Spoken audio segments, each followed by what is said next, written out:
میں نے بل جیسے ہی ادا کیا تو جلدی میں باقی پیسے لینا بھول گیا۔ ابھی کاؤنٹر سے نکلا ہی تھا کہ کسی نے مجھے آواز لگائی، بھائی صاحب اپنے پیسے تو لیتے جاؤ، بھلا اپنی چیز کوئی چھوڑتا ہے؟ ہاں واقعی اپنی چیز کون چھوڑتا ہے؟ میں خوش ہو کر پلٹا تو ایک لڑکی میرے سامنے حسرت بھری نگاہوں سے میرے ہاتھ میں تھامے پیسوں کو دیکھ رہی تھی۔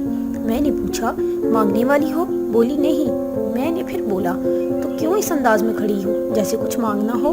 تو وہ لڑکی بولی کہ میں اچھے خاندان کی ہوں، حالات ایسے مقام پر لے آئے ہیں کہ اپنی ماں کے لیے دوائی لینے کے پیسے بھی نہیں ہیں۔ اچھا تو تمہیں پیسے چاہیے، میری ایک شرط ہے۔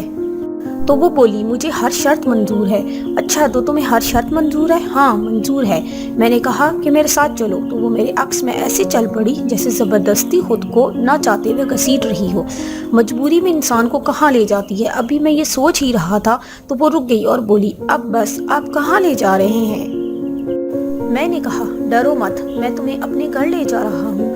میری بیمار ماں ہے، اس کی دیکھ بھال کے لیے کوئی نہیں، تم ضرورت مند ہو، ان کی دیکھ بھال کرنا، تمہیں پیسے ملا کریں گے۔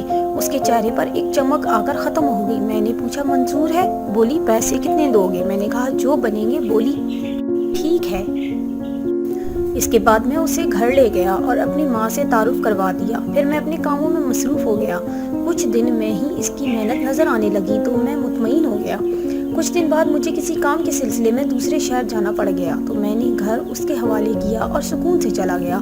دوسرے شہر جا کر ایک دن میں نے گھر کال کی تو کسی نے بھی میری کال نہیں اٹھائی۔ میں بہت پریشان ہوا اور اسی پریشانی میں اپنے باس کو کال کر کے کہا کہ مجھے 2 دن کی چھٹی دے۔ ان کو ساری بات بتائی تو اس خدادار بندے نے فوراً چھٹی دے دی۔ میں نے سارا راستہ پریشانی میں طے کیا اور اسی دعا کے ساتھ کہ میری ماں ٹھیک ہو، مجھے اور کچھ نہیں چاہیے۔ نہ جانے کیوں آج سفر اتنا لمبا لگا جتنا کبھی نہیں لگا۔ ایک دن کے طویل سفر کے بعد اپنے شہر پہنچا تو دل بہت دھڑک رہا تھا۔ دھڑکتے دل کے ساتھ اپنے گھر میں داخل ہوا تو وہاں تو نقشہ ہی بدلا ہوا تھا۔ لگ ہی نہیں رہا تھا کہ میں اپنے گھر آیا ہوں۔ اتنے بچے کون ہیں اور یہاں کیا کر رہے ہیں؟ میں یہ سوچ ہی رہا تھا کہ ایک بچہ بولا، کہاں منہ اٹھا کے آ رہے ہو؟ میں نے جواب دینے کی بجائے سوال کر دیا کہ تم کون ہو اور یہ کیا چل رہا ہے؟ ابھی وہ بولنے لگا تھا کہ مجھے وہ نظر آ گئی۔